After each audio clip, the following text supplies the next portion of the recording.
parce que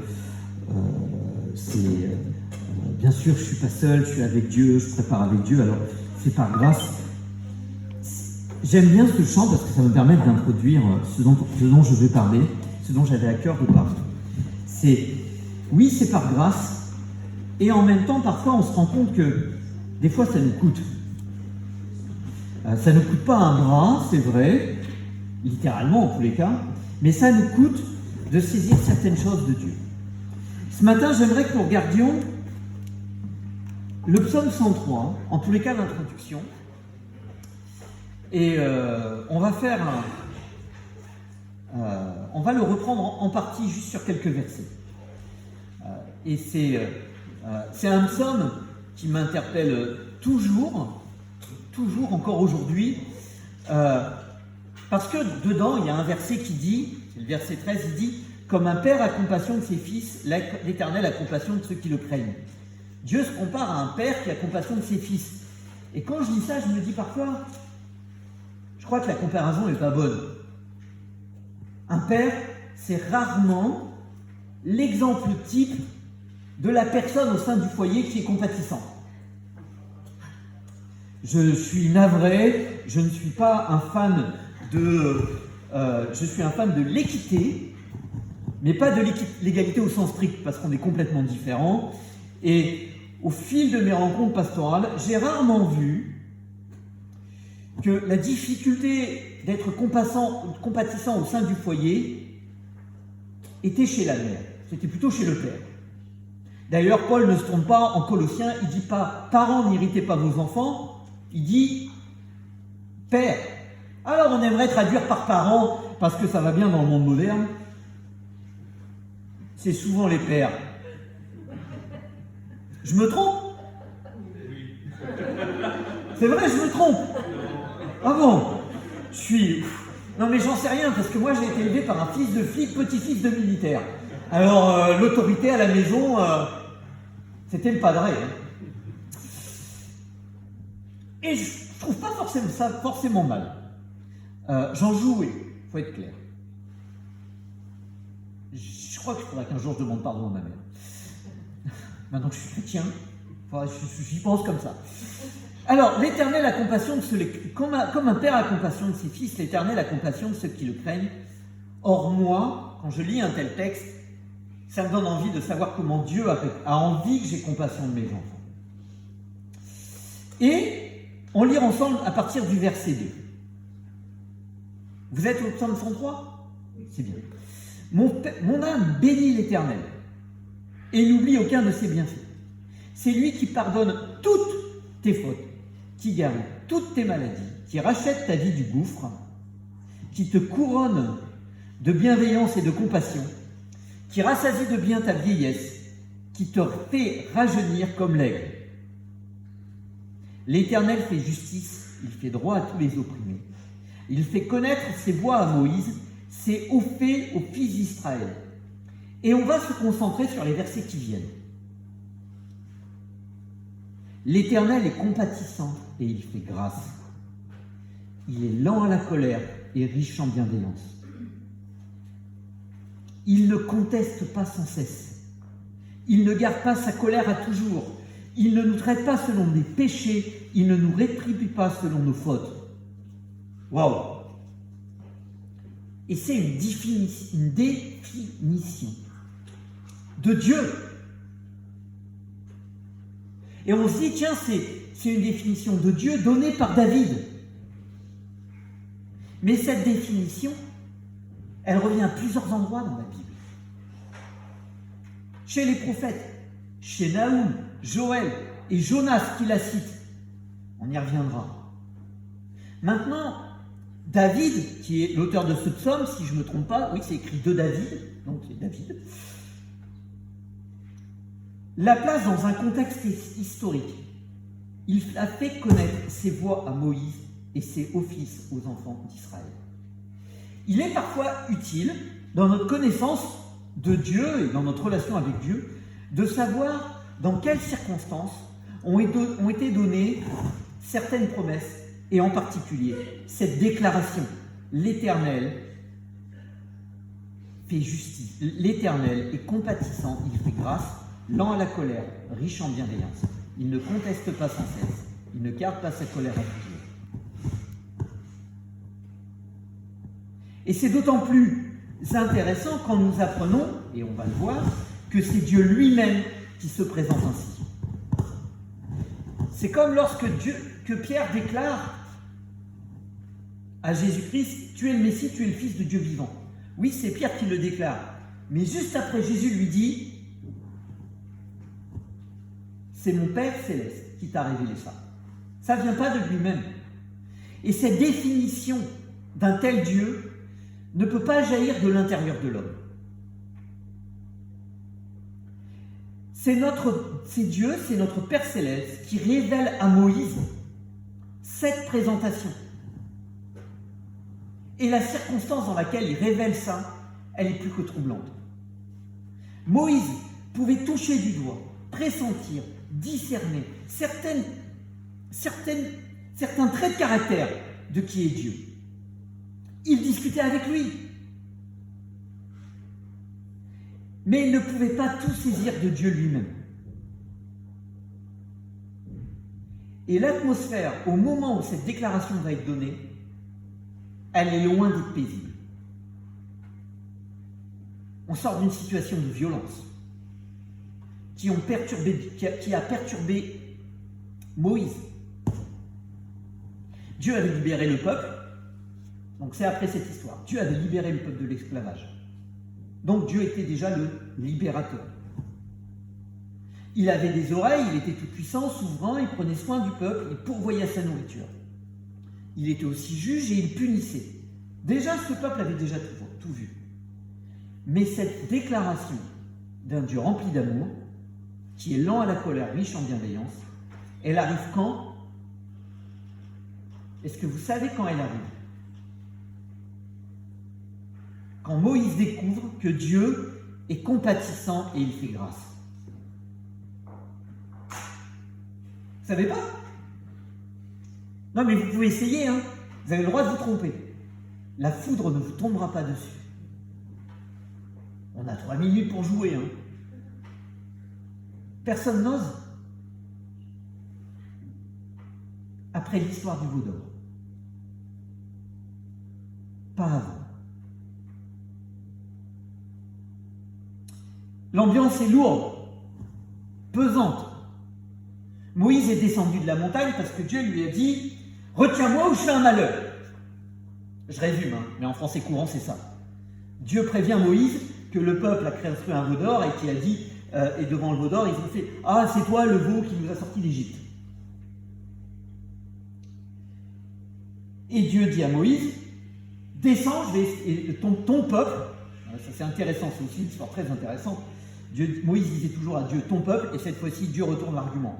Il dit à Moïse « ton peuple, là, il est en train de faire de l'idolâtrie. » Et pas en train de faire, mais sérieusement, il est à fond dedans. Moïse demande donc à Dieu, après un long chapitre entier, au bout d'un moment, Moïse demande à Dieu de pardonner le peuple, et Moïse engage sa propre personne.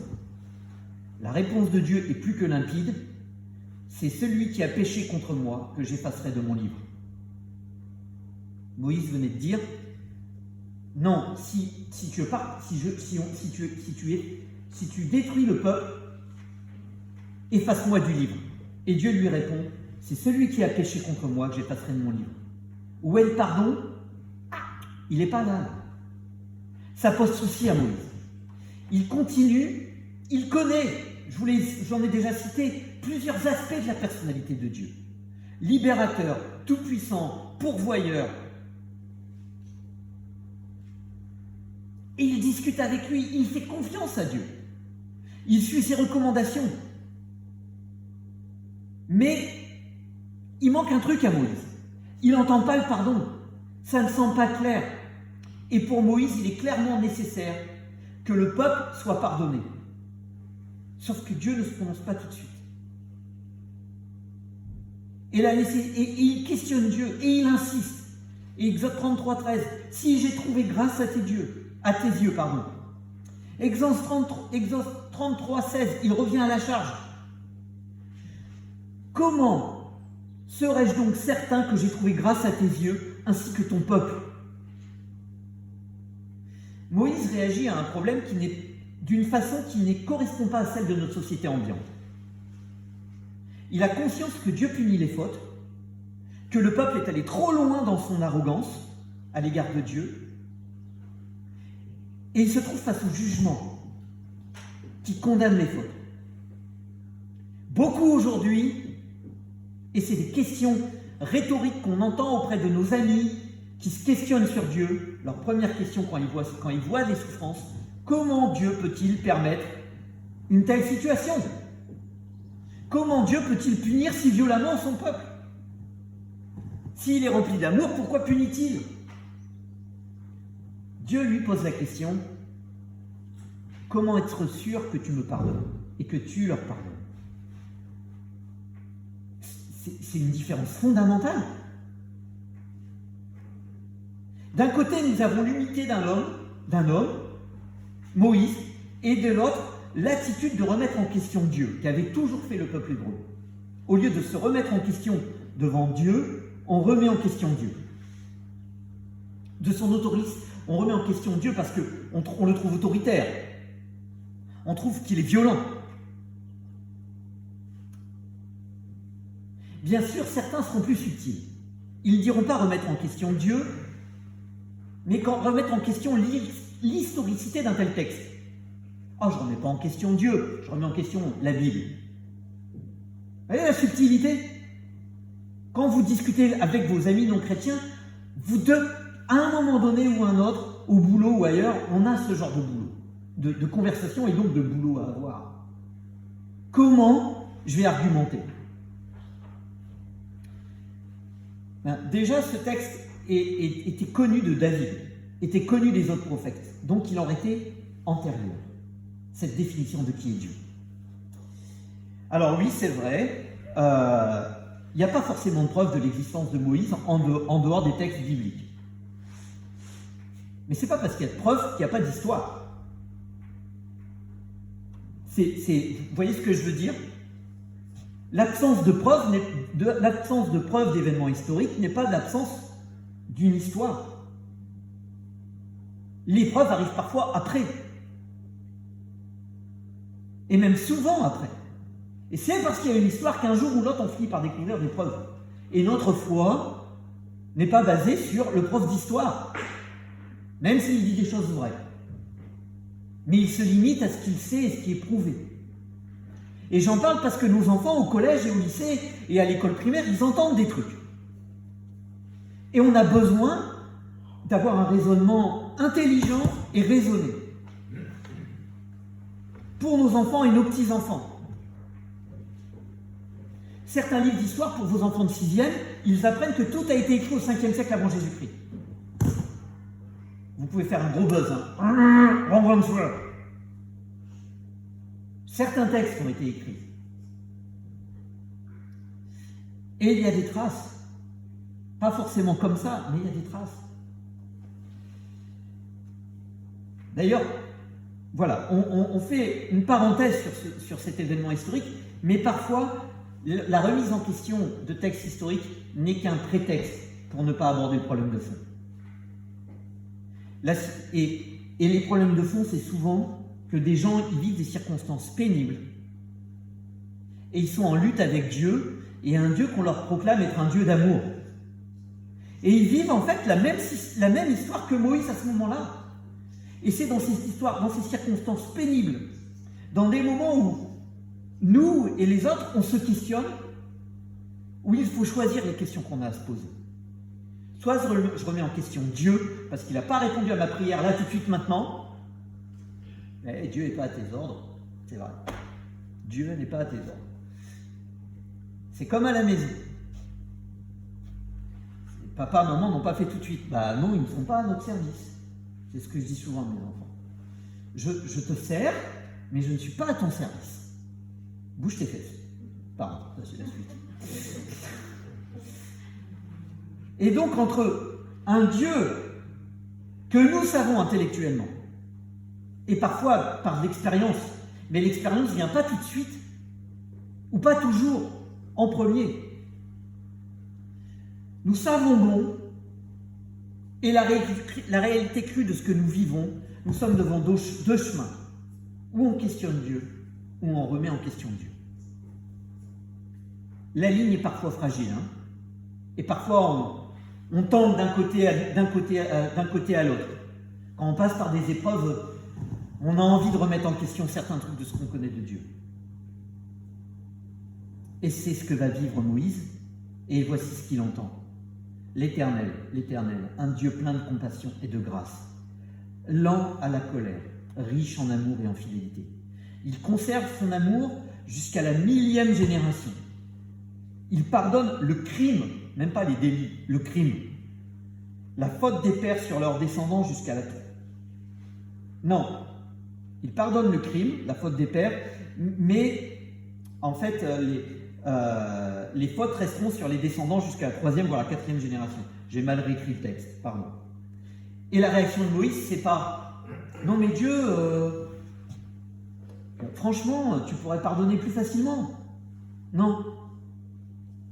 Aussitôt Moïse s'incline jusqu'à terre et se prosterne et dit « Veuille pardonner nos fautes, nos péchés et conserver notre peuple comme ta possession. » Moïse comprend et saisit l'offre que Dieu se présente devant lui, et alors que lui n'a rien fait, il demande pardon pour le peuple.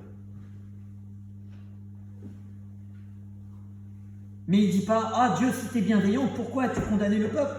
N'est-ce pas excessif quand même ?»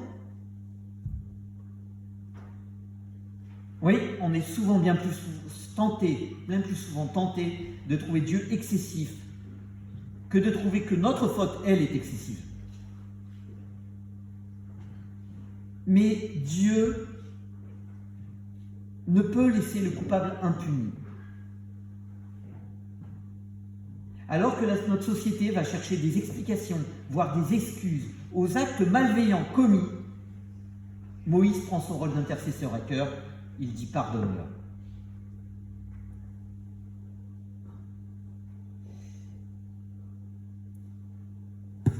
Dieu ne peut pardonner celui qui, face à la conséquence de ses propres actes, nie l'évidence même.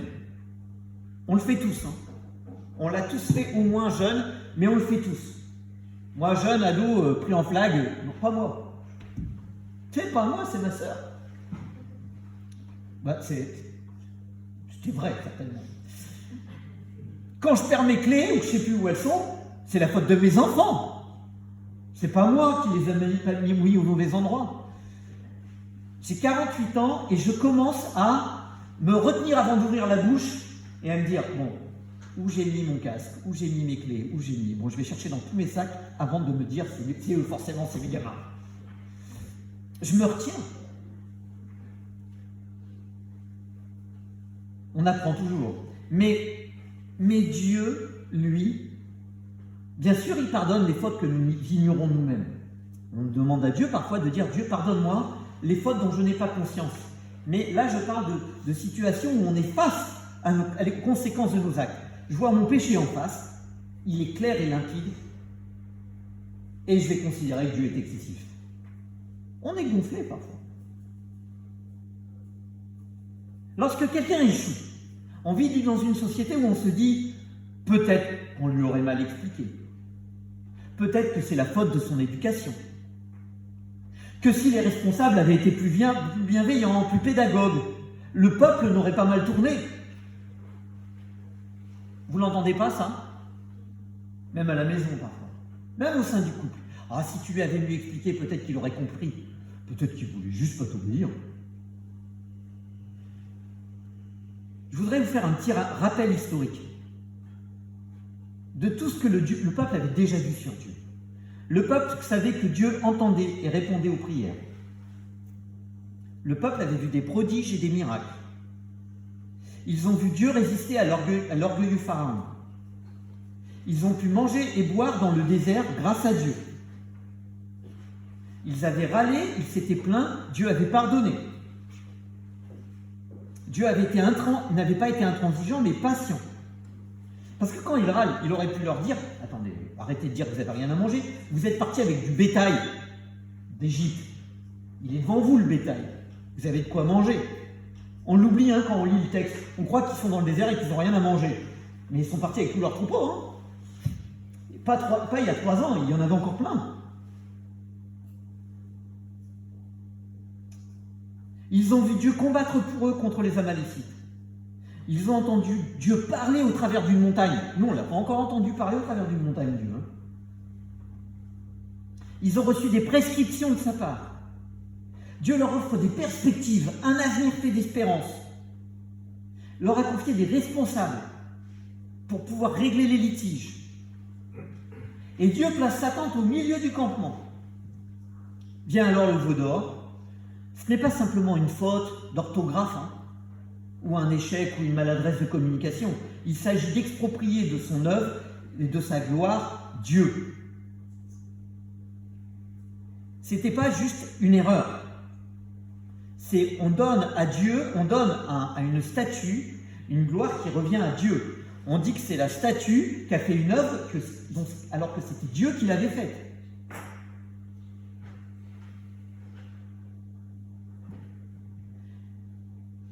Dans ce texte, tout en pardonnant, Dieu dit que chacun est responsable de ses propres actes. Le coupable n'est pas innocent et l'innocent n'est pas coupable. La bienveillance, ce n'est pas l'indulgence. Dieu est bon, mais ne peut pas mentir sur l'acte commis. Et ce n'est pas une absence de compassion, un manque de bienveillance.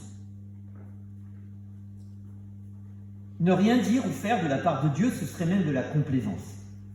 Sauf qu'il dit, la faute sera jusqu'à la 3e ou 4e génération,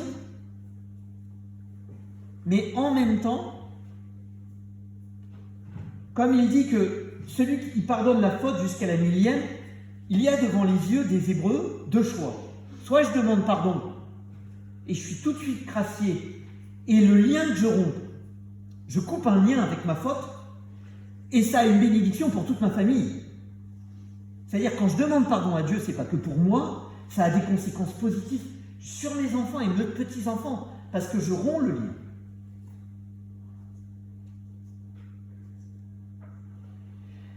Mais si tu ne reconnais pas ta faute, et c'est là où je voudrais m'arrêter un tout petit peu, Dieu dit que ça va se poursuivre jusqu'à la 3e ou 4e génération. Pourtant, dans le texte même, les enfants de ceux qui ont fait le veau d'or, eux vont rentrer en terre promise. Donc, c'est pas vrai. C'est vrai, mais c'est pas vrai. Il y a une sorte de solidarité dans le péché, et je pense qu'on le vit tous. Parfois, on réagit comme notre père. Tous ceux qui sont assez vieux, pour s'en rendre compte, sont tous dit quand ils étaient jeunes, je ne ferai pas comme lui ou je ne ferai pas comme elle. Puis on vieillit, on a des enfants, et qu'est-ce qu'on fait? Vous n'osez pas le dire. De temps en temps, on se regarde dans la glace et on fait « Oh purée, je fais exactement ce que je ne voulais pas faire. J'ai fait comme lui. J'avais la même tronche que lui quand il se mettait en pétard. Oh mince alors.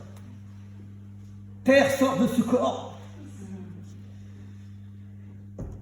C'est comme devant Dark Vador, je suis ton père. Non! Et on doit se tourner vers Dieu et dire, Dieu, je veux apprendre à t'imiter toi, le bon père. Alors tous les jeunes là, vous n'avez peut-être pas encore dit, je ne ferai pas comme mon père dans votre vie. De toute façon, quand il vous a puni, dites pas trop vite, je ne ferai jamais comme lui. Dites pas trop vite, vous le regretterez. Il y a des jamais qu'on regrette. Hein. Moi, en 97, j'avais dit jamais j'aurai de portable. Je le croyais. 6 mois après, j'en avais. Et depuis, j'en ai toujours un. Mais en fait, Dieu propose ici, si on revient au texte, il nous rappelle que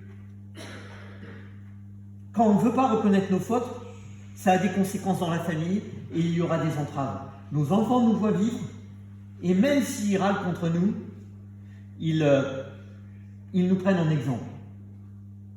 Alors ce qu'on peut faire, c'est demander pardon à nos enfants quand on a été trop loin, non pas sur la punition, mais sur peut-être notre attitude. La punition est toujours juste. Je blague. Parfois non. C'est au cas où mes enfants entendraient un jour. Il y a des liens à couper parfois avec nos parents, c'est vrai, non pas les liens relationnels, mais d'admettre que parfois il y a eu des façons de faire qu'on n'a pas envie d'imiter. Mais humainement, on n'en est pas capable. On a besoin de Dieu et de sa grâce pour se désolidariser du lien d'imitation. Et je parle que des liens d'imitation. Je pourrais parler d'autres choses. La malédiction qui serait sur les générations, c'est ce rejet de Dieu qui entraîne la désobéissance. Or, chaque enfant dans des familles chrétiennes, il voit les parents, quelle que soit leur maladresse, rester accrochés à leur Père Céleste. Et ça, c'est à imiter.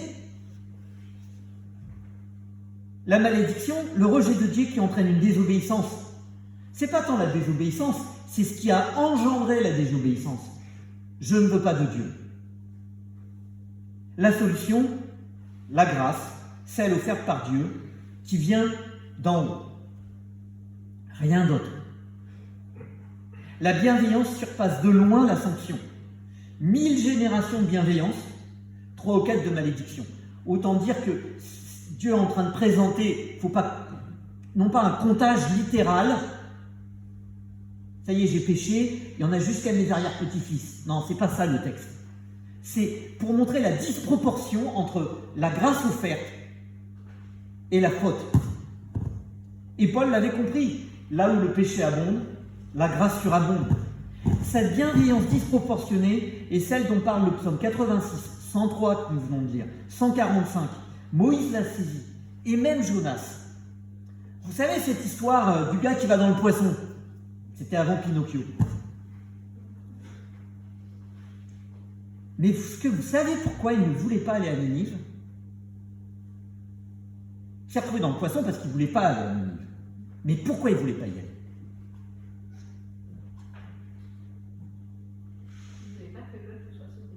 Il ne voulait pas que eux demandent pardon à Dieu.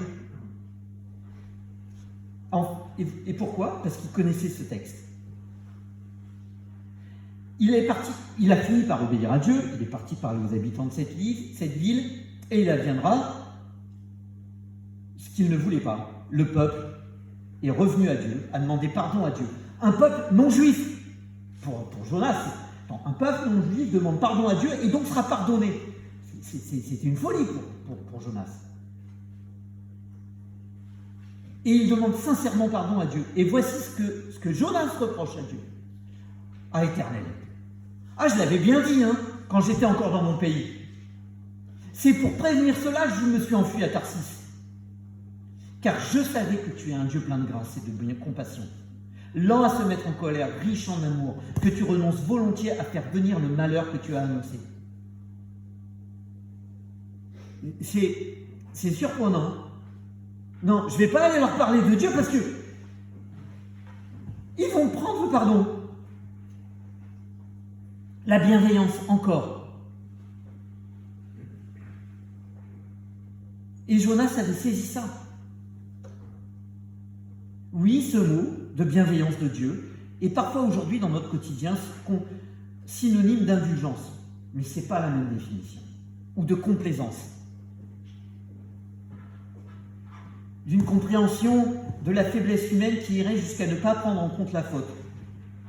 Pour atténuer la gravité. Comme Dieu, dirions-nous. Pas exactement. Chez l'Éternel, Dieu offre le pardon parce qu'il sait que nous en avons besoin. Il sait que nous avons besoin de grâce, de pardon. Parfois, il est bon de dire « je ne peux pas ne pas punir, mais je peux pardonner ». D'ailleurs, la punition ne sert que s'il n'y a pas de pardon. Souvent, dans tout l'Ancien Testament, même avant cette histoire, dès lors que le peuple demande pardon à Dieu, le jugement de Dieu s'arrête tout de suite en fait.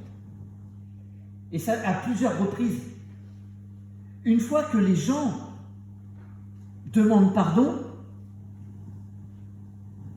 parce qu'ils ont compris leurs actes, à quoi sert la sanction? Ça, c'est une question que je me suis toujours posée. Quand je demande pardon, à quoi sert la sanction? La réparation, oui. Si j'ai brisé un vase, je paye le vase brisé.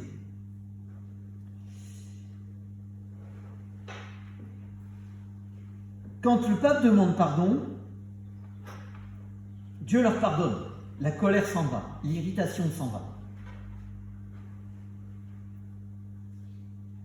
Mais l'attente de la maison de l'Éternel ne reviendra pas au milieu. Parfois, il est bon d'apprendre que nos actes ont des conséquences et que ça ouvre d'autres portes. Je suis navré. Le pardon ne veut pas dire réparation, mais il précède la réparation. Ça donne envie de réparer.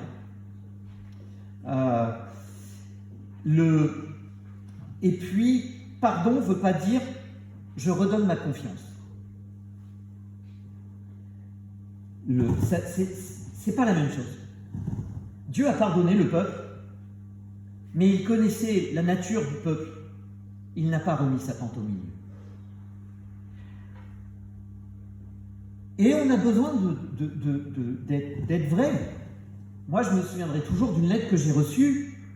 Je suis plutôt, Dieu me guérit régulièrement, mais je suis plutôt de nature colérique, d'où l'importance pour moi d'un tel texte.